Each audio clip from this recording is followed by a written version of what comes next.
Saudara Roni Ahmad atau lebih akrab disapa Abu Syik Sufi kini tercatat sebagai mahasiswa aktif di Sekolah Tinggi Ilmu Ekonomi Kota Banda Aceh.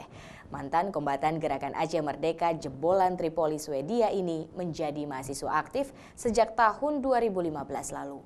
Baginya usia tak menyurutkan niat untuk kembali bersekolah.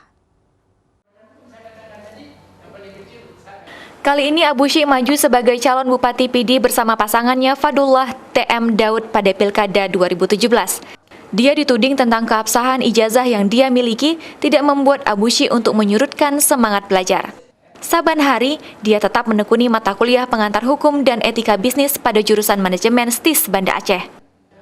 Meski usia sudah mulai lanjut, Abu Syik tampak bersahaja dan bergaul dengan teman mahasiswanya saat berdiskusi di luar ruangan kampus. Dosen yang mengajar Abu Syik juga tidak menyangka mahasiswanya tersebut adalah mantan kombatan GAM yang mencalonkan diri sebagai Bupati Pidi. Yang namanya kita punya naluri, ya, kita punya keinginan.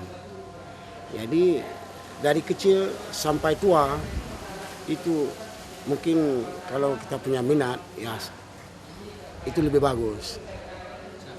Ya, silakan belajar. Dia dikenal sebagai mahasiswa biasa di kelasnya yang selalu mengikuti aturan perkuliahan, baik dalam membuat tugas maupun absensi.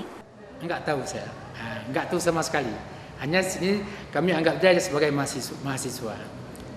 Dia sebagai mahasiswa aktif dia setiap saat kuliah itu aktif hadir dia. Dan semua tugas-tugas ujiannya itu juga oke. Nilainya pun yang dari saya juga nampak dia oke, yang dari dosen lain juga demikian, sehingga IP-nya pun memuaskan. Bahkan Roni pun turut aktif di kelas pada mata kuliah lainnya. Mahasiswa strata 1 atau S1 ini mulai mengenyam pendidikan di jurusan manajemen STIS Banda Aceh sejak tahun 2015 lalu. Meski sempat menjadi mantan kombatan GAM lulusan Tripoli, Abu Syik bertekad untuk sekolah lagi saat anaknya juga mendaftar di perguruan tinggi negeri. Alasannya karena Abu Syik juga ingin memantau kondisi perkuliahan anaknya, makanya Abu Syik juga ikut bersekolah. Baginya, pendidikan tak pernah berhenti walau usia sudah menanjak tua. Nova Misdayanti, Kompas TV, Banda Aceh.